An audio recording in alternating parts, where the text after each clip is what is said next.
Will I still be holding VELO? The answer to that question, for me at least, is yes, even though nothing I say is financial advice and even though I'm not telling into anything. But some people may be wondering, okay, why am I still holding VELO despite the market cap currently being around 130 million, and then, not too long ago we saw the market cap at nearly 300 million, and that was not even like a year ago, right? I mean, we recently saw that just back in August. So it wasn't that long ago, but at the same time, a lot of altcoins are not doing the best as of right now. We've seen some cases of altcoins just kind of on their own a little bit make a pretty okay recovery, like a ICP, for instance, or a Filecoin to a certain extent. But in the grand scheme of things, we haven't really seen like an overall change in sentiment when it comes to altcoins. So when it comes to VELO, what I'm seeing as of right now, it's still nothing that I find too surprising considering the whole altcoin space, and I just haven't given up. I understand that when it comes to maybe hypothetically the idea of 20 cents, it is around a 26x from here. So it's gone down quite a lot when it comes to VELO, even though at the idea of 20 cents, considering current circulating supply, market cap would be around 3.5 billion, which is not a figure that's going to break any records by any means. But at the same time, still despite this pullback, why am I still holding VELO? Well, it's because during a time when the price isn't doing the best, what I do is I focus on the fundamentals, and I do like that when it comes to VELO. And before I get into that, I just want to explain how, when it comes to what I'm seeing as of right now, when it comes to the altcoin space, just because altcoins in general, in some cases, the market cap isn't too massive, and even the massive ones have a big pullback, it's not going to be as stable, right? And when it comes to VELO, why do I like it so much fundamentally, even though I'm not telling it to do anything? Well, it's because what kind of interested me about VELO is that it is focused, primarily speaking, the way you take a look at it, on remittances and as well as payments. However, the payments market currently is valued at over 2 trillion, so that is pretty impressive in my perspective, but being focused on payments really isn't anything groundbreaking, right? However, I think being focused on remittances when it comes to VELO, that's a little bit more, I would say, different than some other projects out there, which isn't really like their main focus. Like this focus right here, remittances, it's not like such a popular thing for a lot of projects to be focused on, but I kind of like how VELO is focused on that nonetheless. Now, to just give an example of a remittance, it's like, for instance, like, let's say I'm from Australia and then I'm working in, let's say, Japan, and then from Japan, let's say I'm earning an income. If, let's say, hypothetically I send it back home, then, that's a remittance, right? However, why do I think VELO took this option to be focused on something that isn't necessarily the most popular within this space? Well, I think it's because, if let's say it just focused on another market sector where it might not be as kind of, specialized, maybe the competition is too much.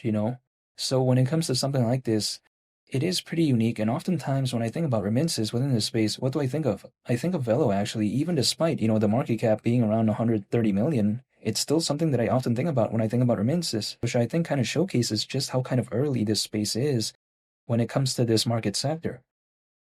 Which is why I still believe in VELO, because I just like its positioning within the market that it's focused on. Now, during an altcoin season, will this become a big narrative?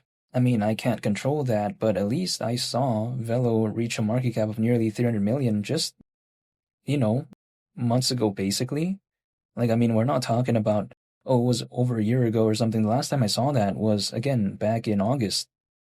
So, to me, if it was able to do that with an altcoin season, what could it do during an altcoin season? Who knows? But it wouldn't surprise me if, let's say, things didn't look disappointing.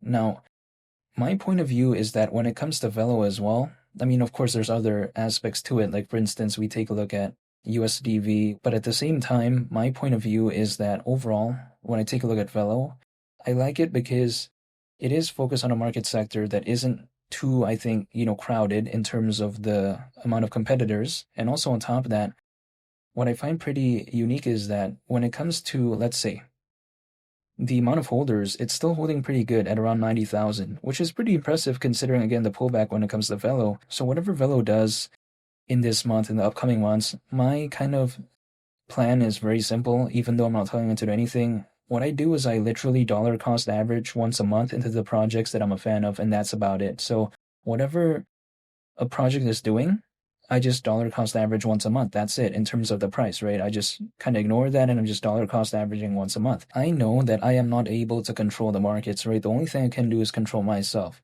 And also, I will not be able to know when the bottom of a project is. I mean, it's impossible for me to know that personally. But again, why am I still holding right now? Well, it's because I still like the fundamentals when it comes to VELO, and I don't think I've seen an altcoin season. That's the way to take a look at it. So I'm just still staying patient. And sure, some people like to tell me, oh, why not take a look at this other project and all this type of stuff? Well, granted, I'm not only just holding VELO, right? I hold other projects too. However, at the same time, I do want to use it as part of my portfolio because I just find it pretty interesting. Like, again, it's focused on, I think, a pretty interesting market. And also on top of that, I just like the whole vibe overall. And also, the project seems to me like it hasn't given up because other projects out there, I feel like they kind of gave up. I feel like, when it comes to the updates and stuff, it's kind of stopped. Now, when it comes to this, it hasn't, in my perspective, which is why I am still believing in it. I do like a project that doesn't give up because, again, the market is going to do its thing, right? It's going to have its moments where it does, pretty okay, where it doesn't do good whatsoever. I mean, there's going to be moments like that. So, what I like is when a project just keeps on continuing to do its thing, no matter kind of what the price is doing, and just kind of, continuing on. Because I feel like, especially if, let's say, there's an altcoin season, sometimes people take a look back at stuff like this. It's like, for instance, if we take a look at sometimes, when a project has some attention during an altcoin season, people take a look back sometimes. What are the partnerships? What are the fundamentals? What it has achieved in the past? So I don't think that sometimes a project just giving up like that is too conducive to its future kind of perception. Because if, let's say, someone takes a look at a project and they're often just giving up when the market isn't doing the best, I think sometimes it doesn't really set a good kind of vibe overall. But I don't see that when it comes to VELO, so I am still holding, I am still waiting, but in the meantime, I do like its focus, and yeah, sure, it hasn't been doing the best, but you know what? Things could be different months later. Who knows if it's going to be in a positive or in a non-positive direction, but things could always be different because, like, for instance, if we take a look at the sentiment when it comes to VELO in, let's say, 2023, it wasn't the best, right? Arguably, even despite the pullback right now, VELO right now, I think, is currently more well known than compared to back in 2023. I think the kind of perceived reputation has changed. I think also, if I take a look at the presence, it's different. So again, things could be different. And again, VELO kind of had this increase in sort of attention without even an altcoin season. So I'm still waiting. If, let's say, there even is, let's say, an altcoin season during this cycle, doesn't mean it will, but I don't think I've seen one. So I'm still waiting. I'm still staying patient. And that's about it. But overall, again, I haven't given up when it comes to VELO. And when I'm asked the question, will I still be holding? The answer is yes, even though I'm not telling anyone to do anything. However, I am going to be making future updated videos when it comes to VELO. If there's something that goes on fundamentally, if there's something that changes, I am going to be talking about it and I'm going to be giving updates. So yeah, hopefully stay tuned for those videos. I greatly appreciate it. Thank you for watching. I hope you all have a nice day and feel free to subscribe if you enjoyed this video. I'd also greatly appreciate that. It's only the Captain, and I'll catch y'all on the next one. I'm out. Peace. Bye.